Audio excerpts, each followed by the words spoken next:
আসসালামু আলাইকুম রহমতুল্লাহি ওয়া বারাকাতুহু।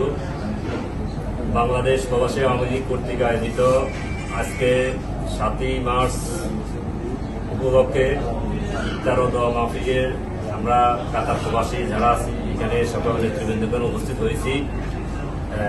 নাজমা এটা হলো আপনার মন্তাজা দেশ বাংলা রেস্টুরেন্টে।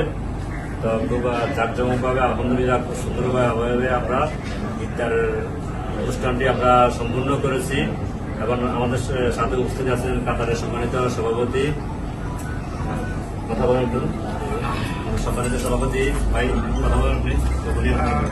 ধন্যবাদ। আমরা আজকে ঐতিহাসিক সাথে মার্চকে স্মরণ রাখার জন্য কাতারে একটা ইফতার মাদ্রাসা আয়োজন করছে বাংলাদেশ প্রবাসী সমিতির পক্ষ থেকে। এটা আমি যে এখন সবাই আসছেন, সবাই যে আমাদের ডাকে সাড়া দিচ্ছেন, আওয়ামী লীগের ডাকে সাড়া দিচ্ছেন, এই জন্য সবার উপর আমি কৃতজ্ঞ। ধন্যবাদ সবাইকে। সবাই আমাদের জন্য দোয়া করবেন। আমরা মাননীয় প্রধানমন্ত্রী হাতে শক্তিশালী করার জন্য 5 আগস্টের পর থেকে অক্লান্ত পরিশ্রম করে যাচ্ছি সবার সহযোগিতা নিয়ে। এই সহযোগিতা আমি এখনো পাচ্ছি, সবার সহযোগিতা ভবিষ্যতে কামনা করি। ধন্যবাদ সবাইকে। জয় বাংলা, জয় বাংলা। আসসালামু আলাইকুম।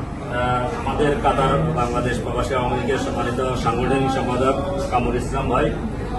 ধন্যবাদ সম্রাট ভাই। বাংলাদেশ প্রবাসী আওয়ামী লীগ সংগঠন আমার প্রাণের সংগঠন, আমরা ঐক্যবদ্ধভাবে কাজ করতেছি সবার সহযোগিতায়। আজকে দেশ বাংলা রেস্টুরেন্টে মমতাজা লোকেশন, এখানে পরিবেশটা সুন্দর আছে এবং আপনাদের সবার উপস্থিতিতে আমরা সুন্দর সুষ্ঠু একটা ইফতার পার্টির আয়োজন করেছি এবং এটা সফল হয়েছে। আমরা আগামীতে আমাদের কার্যক্রম আরও উদ্যোগতির জন্য সবাইকে আন্তরিকভাবে চেষ্টা করার জন্য বিনয়ের সাথে অনুরোধ করব। সবাই ভালো থাকবেন এবং সবাই সবার সংগঠনের জন্য সবাই কাজ করবেন। এখনই সময় আমাদের কাজ করার। জয় বাংলা, জয় বাংলা। আমি এই মুহূর্তে গভীরভাবে স্মরণ করতেছি আমাদের বাংলাদেশ প্রবাসী আওয়ামী লীগের প্রতিষ্ঠাতা সভাপতি এস এ শফিউজ্জামান সাহেব, যার অক্লান্ত পরিশ্রমের কারণে আজকে 5 আগস্ট 2024 পর থেকে আমাদের এই সংগঠনটি আজকে সারা দেশের মধ্যে বাংলাদেশ, কাতার, সৌদি আরব, দুবাই, বাহরাইন, আরব আমিরাত সহকারে 32টা দেশের মধ্যে আজ আমরা কাজ করে যাচ্ছি ওনার নেতৃত্বে। তো আমরা সবাই আজকে মাহে রমজানের মাসে আজকে ইফতারের করছি, আমরা ওনার জন্য দোয়া করেছি। আমরা দোয়া করি আল্লাহ ওনাকে নেক দান করুন এবং ওনার দীর্ঘজীবী আমরা কামনা করি এবং জননেত্রী শেখ হাসিনা যেন সুন্দরভাবে বাংলাদেশে আবারও আমাদের মাঝে ফিরে আসে। আমরা সেই লক্ষ্যে আমরা বাংলাদেশ প্রবাসী আওয়ামী লীগ পরিবার আমরা কাজ করে যাচ্ছি।